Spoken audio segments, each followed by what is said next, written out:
नमस्कार। सवाल तो पूछेंगे, मैं आपका स्वागत है। मैं राजेश सोनी और आज का हमारा विषय है कार्यकर्ता वर्सेस नेता। दरअसल मध्य प्रदेश में पंचायत और निकाय चुनाव की रणभेरी बजने के बाद सभी सियासी दलों में जोर आजमाइश शुरू हो गई, जिसके चलते राजनीतिक दल एक दूसरे को घेरने में कोई कसर नहीं छोड़ रहे हैं। इसी के मद्देनजर प्रदेश के गृह मंत्री नरोत्तम मिश्रा ने कांग्रेस पर अपने शब्द वाणों से कई हमले किए, जिसका जवाब देते हुए कांग्रेस ने भी गृह मंत्री पर सवाल खड़े कर दिए। लेकिन इन सबके बीच सबसे बड़ा सवाल यह है कि इस तरह के बयानों से किस दल को चुनाव में कितना फायदा मिलेगा, ये देखने वाली बात होगी। इसी पर आज हम चर्चा करेंगे। कई मेहमान भी हमारे साथ जुड़ेंगे, लेकिन उससे पहले देखिए हमारी खास रिपोर्ट।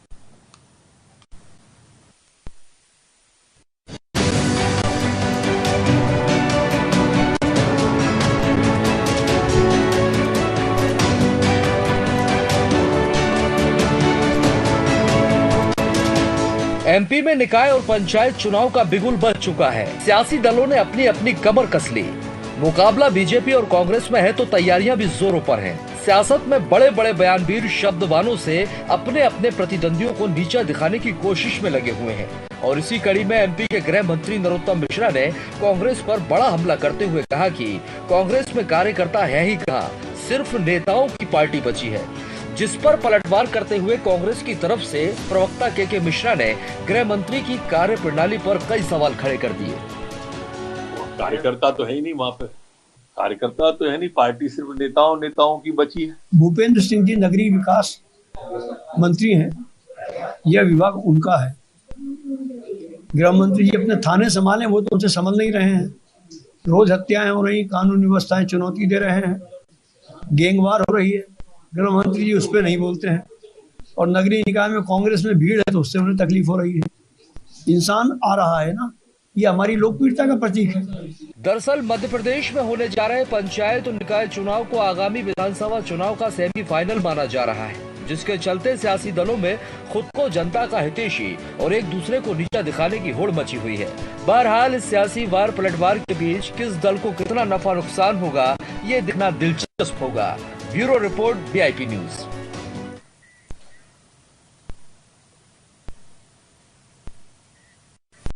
तो मध्य प्रदेश में इस समय चुनावी मौसम चल रहा है।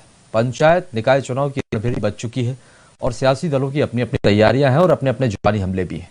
इसी पर आज हम चर्चा करेंगे। कई मेहमान भी हमारे साथ हैं। मेहमानों का परिचय पहले हम आपसे करवाते हैं।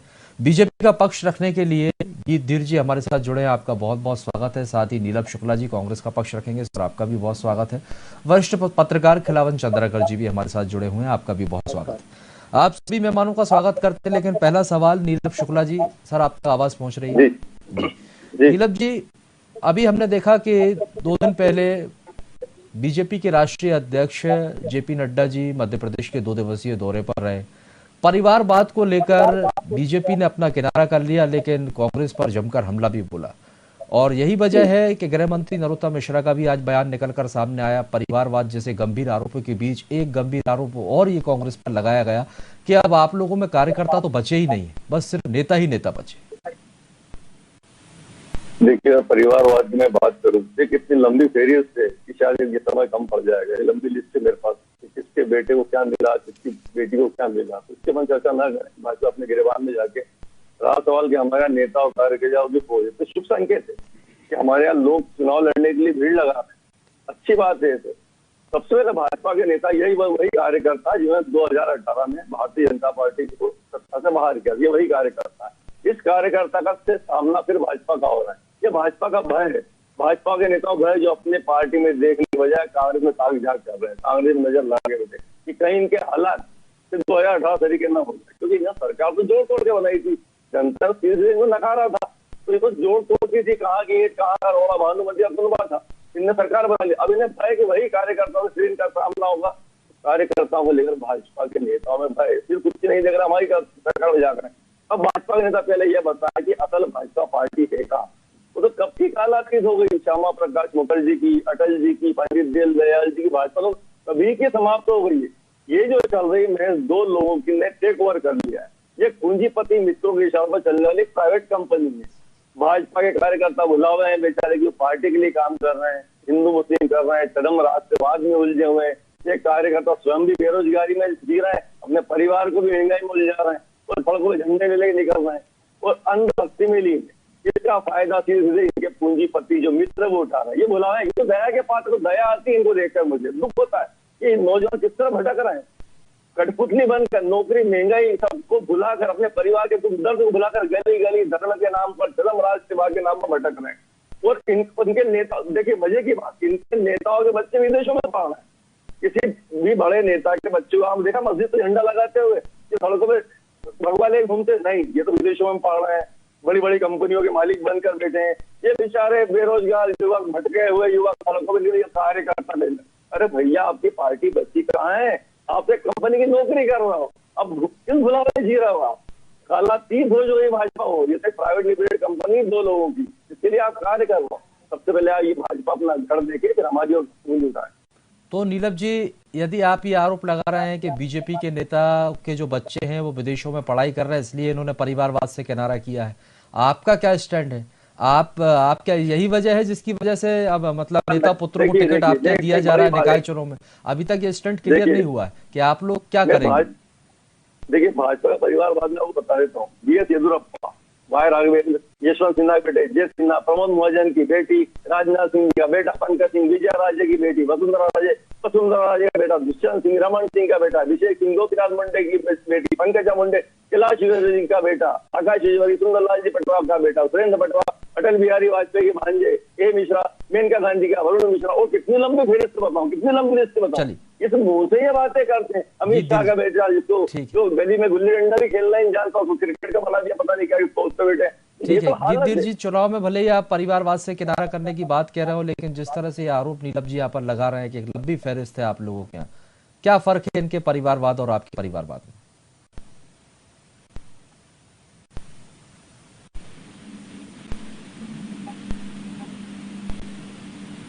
तो पार्टी है हमारी भारतीय जनता पार्टी, वो एक आवाज ही को हो रही, कृपया इसको कनेक्ट करवा दीजिए। आ रही सर आपकी आवाज, अब आप बोलिए। ठीक नहीं, इको क्या आ रही मेरे कान में दोबारा से।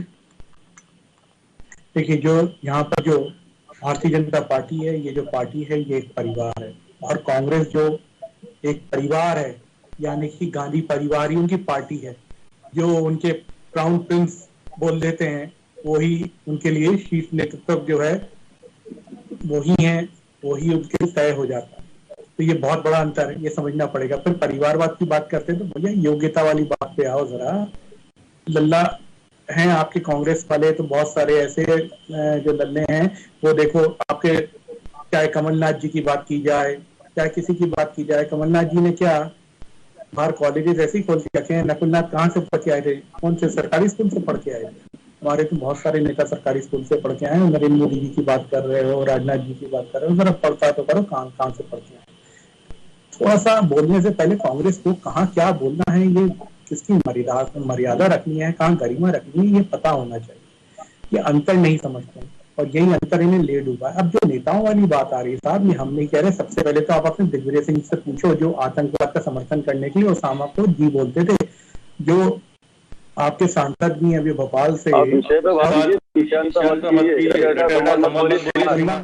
एक तरह की भाषा बोलते हैं, पता नहीं कहाँ से पर्चा लेके आते हो, जो नॉन स्टॉप बोलना शुरू करते हैं वही बोल के, तो ये पोएम नहीं पूछी जा रही है आपसे, आप विषय पे बात कीजिए। भाजपा का पोएम का पर्चा ले आते, पूरी पोएम पढ़ने चले जाते हैं। यहाँ हमेशा एक तरह की भाषा बोलते हैं। नहीं करते, अपने समय में बोलो, बदतमीजी नहीं करते बेटा, यही परवरिश हुई है, तुम्हारा प्रशिक्षण नहीं हो रहा कांग्रेस में ठीक ठाक। एक एक कर बात है, जो बात बोल रहा है वो सुनो बेटा। एक मिनट इसको बिठाते हो डिबेट। ये जो है कांग्रेस का आचरण है, इनसे जो है विषय समझता नहीं है। ये लोग प्रजा है जो चमचे हैं, सीख के आते हैं नीलम जी रुक जाइए, ठीक है वो विषय पर ही रुक जाइए सर। बेटा, बाप के सामने बदतमीजी नहीं करते, चुप बैठो, बिल्कुल अपने समय में बोलो, बदतमीजी मत करो। देखिए, कांग्रेस को ये बात समझनी पड़ेगी। राहुल गांधी है, समझ में नहीं आता क्या भाषा बोल रहा, क्या नहीं बोल रहा। राजेश जी मेरा आग्रह है, राजेश जी मेरा आग्रह है, राजेश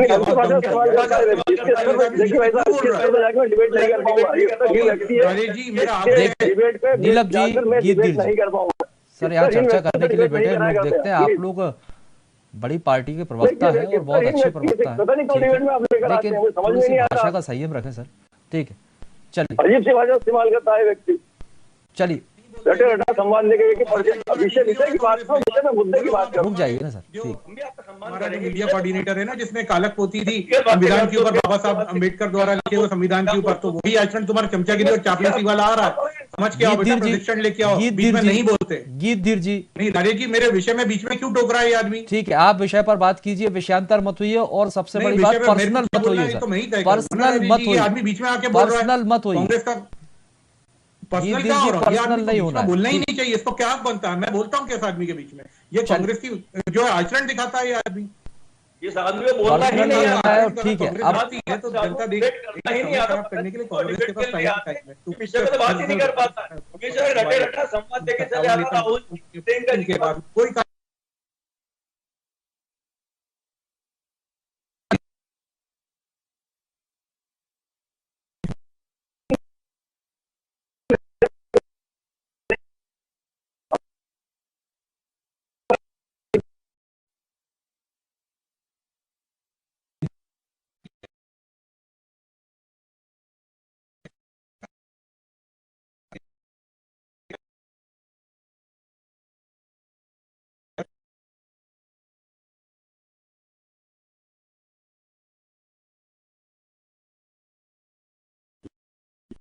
कार्यकर्ता जोड़ेंगे साहब, 10 लाख नहीं जोड़ पाएंगे।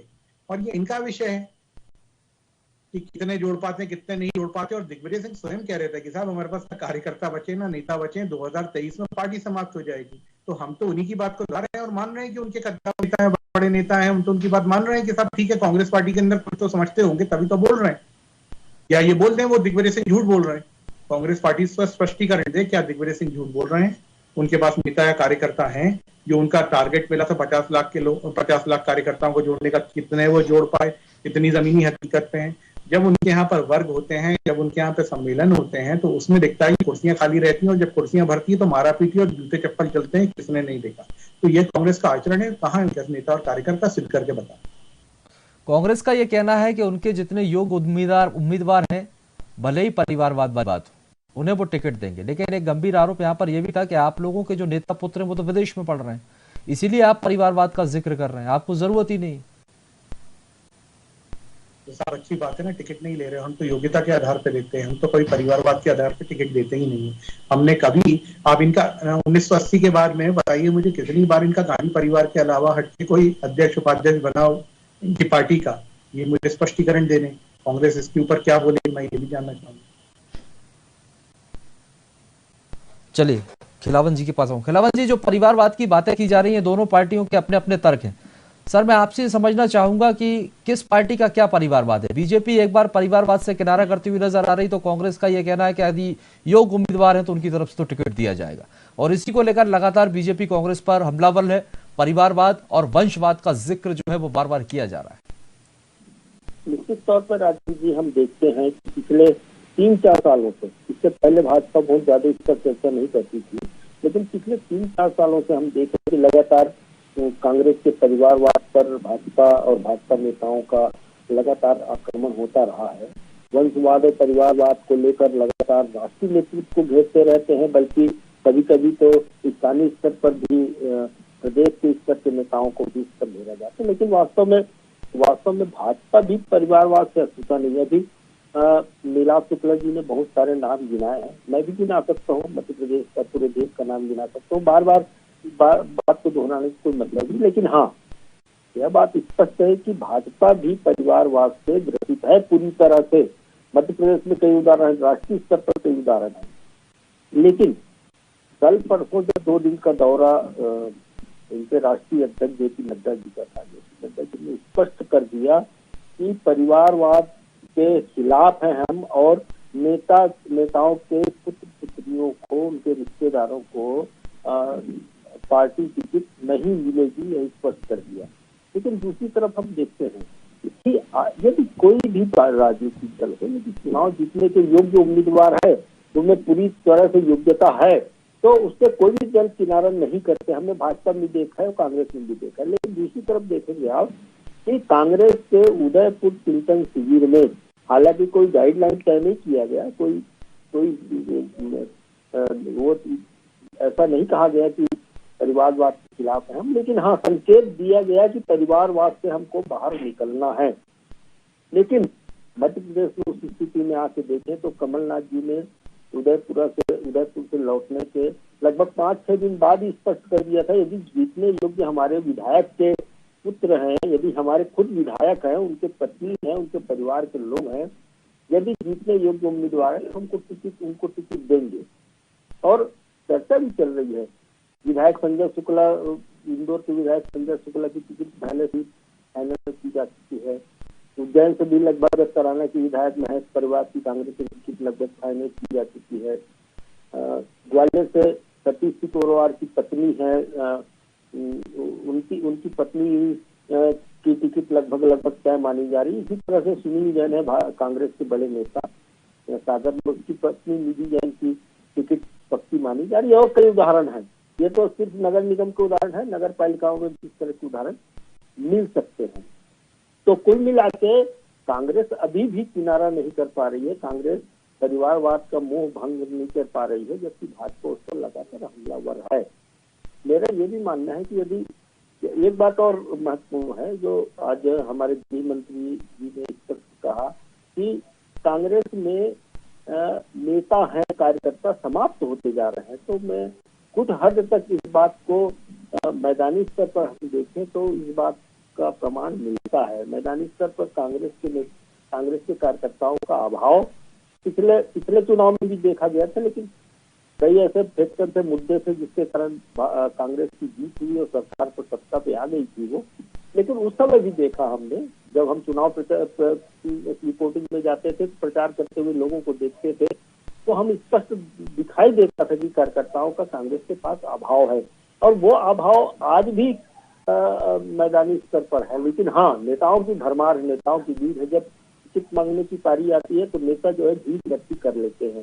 कार्यकर्ताओं की भीड़ होती है हालांकि वो, लेकिन ऐसे मौके पे जब पार्टी का काम आना है, पार्टी के सिंबल पर चुनाव लड़ना है, तो कांग्रेस के कार्यकर्ता इधर उधर रहते हैं, दिखाई नहीं देते, मैदानी स्तर पर काम नहीं होता। संगठन बेहद कमजोर है मैदानी स्तर पर, ये बात भी नीलाब जी भी जानते हैं। नीलाब को स्पष्ट मैं जानता हूँ, नीलाब बहुत अच्छे वक्ता हैं, प्रवक्ता हैं, लेकिन नीलाब जी को भी मैदानी हकीकत से अपने पार्टी के नेताओं को अवगत कराना चाहिए। आपके पास नगर निगम के चुनाव है, नगर पंचायत के चुनाव है, उसके बाद मंडी और सहकारिता के चुनाव होने हैं, फिर विधानसभा के चुनाव 1.5 साल बाद आपको विधानसभा फिर से फाइट करना है। ऐसी अभी है, मौका है पार्टी के पास। यदि कांग्रेस भाजपा के मुकाबले में, भाजपा के कार्यकर्ताओं के मुकाबले में कांग्रेस को आना है तो बीजेपी के मुकाबले कमजोर जरूर है। लेकिन यहाँ पर मैं गीतधीर जी से ये समझना चाहूंगा, गीतधीर जी, निकाय चुनाव की रणभेरी बज चुकी है, तैयारियां जोरों पर है और ये आगामी मिशन 2023 का सेमीफाइनल के तौर पर इसको देखा जा रहा है। क्या क्राइटेरिया आप लोगों की तरफ से रखा है कि कांग्रेस तो योग्य उम्मीदवार की तलाश में है और वो परिवारवाद से भी परहेज नहीं है, लेकिन आपकी तरफ से क्या क्राइटेरिया रखा गया है, किस तरह के उम्मीदवारों का चयन किया जाएगा और किन्हें मैदान में उतारा जाएगा? योग्य व्यक्ति को टिकट मिलेगा, योग्य व्यक्ति जो जनता के लिए कार्य कर पाए, जो राष्ट्रवादी विचारों से देश की सेवा कर पाए, जो जनता की समस्याओं का हल कर पाए, जो राष्ट्र की नीतियों में जनता का जो हित है वो देखकर नीतियां बनाने में सरकार की मदद कर पाए, ऐसा योग्य व्यक्ति ही जो है वो देश चलाने में सकारात्मक होता है। भारतीय जनता पार्टी हमेशा से राष्ट्रवादी विचारों की पार्टी है, चाहे चुनाव हो चाहे चुनाव ना हो, हमेशा से हम चुनावी मोड में कार्य करते हुए अपने कार्यकर्ताओं को, नेताओं को हम प्रशिक्षण लेकर देते सीखते हैं। और हमने यही देखा और आगामी दिनों में भी आपको जब टिकट बंटवारा होगा तो यही देखने को मिलेगा कि योग्यता के आधार पर ही टिकट मिलेगा। यहाँ न जाति, पंथ, धर्म इन सबको साइड में रख के सिर्फ योग्यता एक ही जो है वो चीज है यहाँ पर, तो योग्य व्यक्ति उसको टिकट मिलेगा। ठीक है, 2 दिवसीय दौरा रहा है जेपी नड्डा जी का, जिस तरह से बैठक हुई है और बूथ स्तर को मजबूत करने की बात की जा रही है, इसको लेकर किस तरह की आगामी रणनीति है आप लोगों की? कैसे मजबूत किया जाएगा, कैसे मैदान में उतरेंगे? देखिए, माननीय जेपी नड्डा जी का 2 दिन यहाँ पर मध्य प्रदेश में दौरा था, जिसमें एक दिन भोपाल, एक दिन जबलपुर, और उन्होंने बूथ स्तर पे लोगों से बातचीत करी। हमारे कुछ कार्यकर्ताओं के जबलपुर पे घर भी गए। यहाँ पर भी हमारी जो की कार्य समिति थी, निश्चित रूप से उन्होंने हमें जो कार्य प्रणाली है हमारी, सबका साथ, सबका विकास, सबका प्रयास और सबका विश्वास, उसी पे चलते हुए किस प्रकार से कार्य करना है, किस प्रकार से लोगों को जोड़ना है, इसी के ऊपर जो उन्होंने हमारा मार्गदर्शन किया। हम अंत्योदय को ध्यान में रखते हुए वैसे भी कार्य करते हैं, और अगर हम ये कहा जाए कि हम सरकार की जो योजना है वो जनता तक के पहुंच जाए, इसके लिए हम जीते हैं, तो ये कहना भी गलत नहीं होगा। और इसी को लेकर उन्होंने जो है हमें कार्य करना बताया। देखिए, हमारा जो बूथ का नेता होता है वो सबसे ज्यादा सक्षम नेता होता है माना जाता है, क्योंकि उसकी पकड़ घर घर तक के होती है, तो उसको किस प्रकार से कार्य करना है। और देखिए, जब एक बूथ के नेता को जब माननीय जो हमारे राष्ट्रीय अध्यक्ष जी जब वो संबोधित करते हैं तो बहुत बड़ी बात है। और बूथ का अध्यक्ष से डायरेक्ट यहाँ पर संबोधन और किसी पार्टी में कभी इतिहास में नहीं देखने को मिला है हिंदुस्तान में। आप स्वयं देखें कि राष्ट्रीय अध्यक्ष ने कभी राहुल गांधी की पार्टी या कभी किसी और पार्टी का आप मुझे जिक्र करके बताएं, तो वो भी एक सवाल होगा। यहाँ पर सीधी सी बात है, हमारा शीर्ष नेतृत्व भी जो है वो ग्राउंडेड है, यानी कि वो जमीनी स्तर के नेताओं से जुड़ा हुआ है, जमीनी स्तर की हकीकत को जानता है। और हमारा जो बूथ का कार्यकर्ता है वो भी हमारे शीर्ष नेतृत्व से खुलकर बात कर सकता है, खुल के अपनी समस्या है, अपनी परेशानी और अपनी खुशी और अपने कार्य का उल्लेख कर सकता है। तो इन सब चीजों से हमें कैसे प्रेरणा मिलती है, कैसे कार्य करते हैं, इन चीजों को लेकर बीजेपी किसी भी चुनाव में पूरी रणनीति के साथ खिलाफंजी जुट जाती है, चाहे वो कोई सा भी चुनाव हो, और बीजेपी की सक्रियता ये नजर भी आती है। लेकिन यहाँ पर जो बयानबाजियां देखने को मिल रही है, अब इसके क्या मायने निकाले जाए और किस पार्टी को क्या नफा नुकसान इसमें देखने को समझ में आता है? देखिए राजेश जी, आप सही कह रहे हैं कि बीजेपी एक ऐसी पार्टी है जो चुनाव के दूसरे, एक चुनाव समाप्त होता है और उस चुनाव के समाप्त होने की मतगणना जैसे ही होती है, रिजल्ट जैसे ही आते हैं, दूसरे दिन ही चुनाव बोर्ड में दिखाई देती है अगले चुनाव के लिए। ऐसी पार्टी है। मुझे लगता है कि सफलता का बीजेपी लगातार जो सफल हो रही है पूरे देश में, कई राज्यों में उनकी सरकार है और लगातार उनकी सरकार राज्यों की संख्या उनकी बढ़ती जा रही है। तो मुझे लगता है कि एक बड़ा फैक्टर यही है कि चुनाव मोड में वो हरदम रहते हैं, हरदम उसके कार्यकर्ता काम करते रहते हैं। मैं कल परसों होशंगाबाद, इटारसी और आसपास के 2-3 जगहों पर गया था, दौरे पर था, तो मित्र लोग मुझे बताने लगे, एक मित्र बताने लगा आज भाजपा के कार्यकर्ता जो है एक मोहल्ले में गए हुए हैं, वहाँ जो केंद्र सरकार और राज्य सरकार से योजनाओं से जो लाभान्वित हितग्राही हैं उनका सम्मान किया जा रहा है।